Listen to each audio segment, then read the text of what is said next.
Hello friends, welcome back. In the previous video, we saw that how we can use the printf, which was a function written initially for C. How we can use that in C++ code as well. So extending the concept of functions in C++, today I'm going to discuss about what is the difference between a C and C++ function. So let us see that what is the difference among the two. This is a simple C code. I'm using the online GDB to make it simple, to make it quick. So let me just write some function like this, int function. I write something like this, int a, and I write like this, int return a into a. And then I simply write like int function, int a, int b. So here I am writing like this, return a into b. You can understand that this is not the correct code in C, right? Because you cannot write the two functions with the same name in C. So if I run it, then I will be able to see the error. Previous definition of function was here, right? So it is not allowing me conflicting type of function. But suppose I make it C++, then what? In that case, it is allowing me. It is successfully compiling it. So what is the difference? Difference is that in case of C, we don't have the facility of name mangling. No name mangling in C++, in C, but available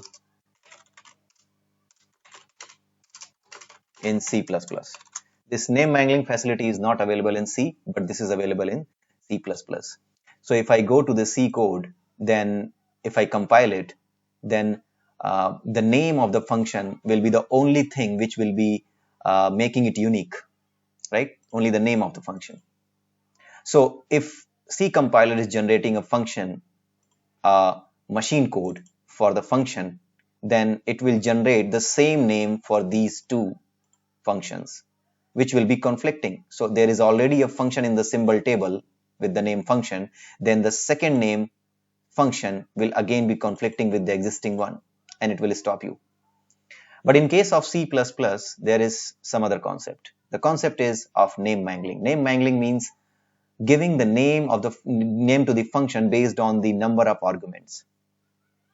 Okay, so if there is one argument, then its name can be something like this. In C++, it can be like function @ 4. Integer a takes 4 bytes, so it will generate the name into function @ 4. And when in C++, when this function will be compiled, then the symbol for this function which will be generated will be like function underscore, not underscore @ 8, because there are two integer arguments. So total number of bytes that it will consume in the arguments is 4 plus 4, 8 bytes. So you can see that when C++ will generate these two functions, then in that case, it will generate based on the number of arguments. And due to that, the names of the functions will be different in both the cases, and they will not conflict.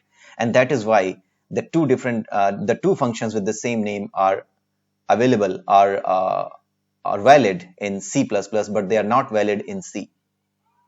Okay, because of this name mangling concept, this is not available in C. But if you go to the C++ and if you want like this, then again you will be in trouble, because in C++ as well, exactly same function name, if it will be generated, then again it will show you that this is the redefinition, right? So that is why it is happening here when I'm giving the exact same number of arguments. So your function, if you are writing the function name with the two different sets of arguments, then only the name mangling will be successful in C++. So if I do something like this, int b, then in that case, this will be the function overloading, right? But if I write like this, float, right, then what will happen? This will be compiling, but the thing is that these two functions will be mangled, but again they will be mangled for themselves, but they cannot be called the overloaded functions. For a function to be overloaded, the return type should be same, but only the number of arguments can be different, right? So that you need to remember always. So that's it for today, guys, and I hope you might have understood the difference of functions in C and C++. And you know that there is a term called polymorphism. When you will study about the OOPS concepts, then you will study about the polymorphism concept. So polymorphism means one thing in many form. So here you can see that this function has different names and different purposes. Same name but different purposes. So one thing in many form is there. So this is called a kind of polymorphism, which we call as a static polymorphism. Why we call it a static polymorphism? Because these function calls are resolved at the compile time, right? At the time of compilation only, you will tell that which function I need to call. So while compilation, this will be decided that which function will be called. And that is why this is called the compile time polymorphism or static polymorphism. This you need to remember always. This is a very important concept. So that's it for today, guys. So have a nice day. Bye bye. We'll meet soon in the next video.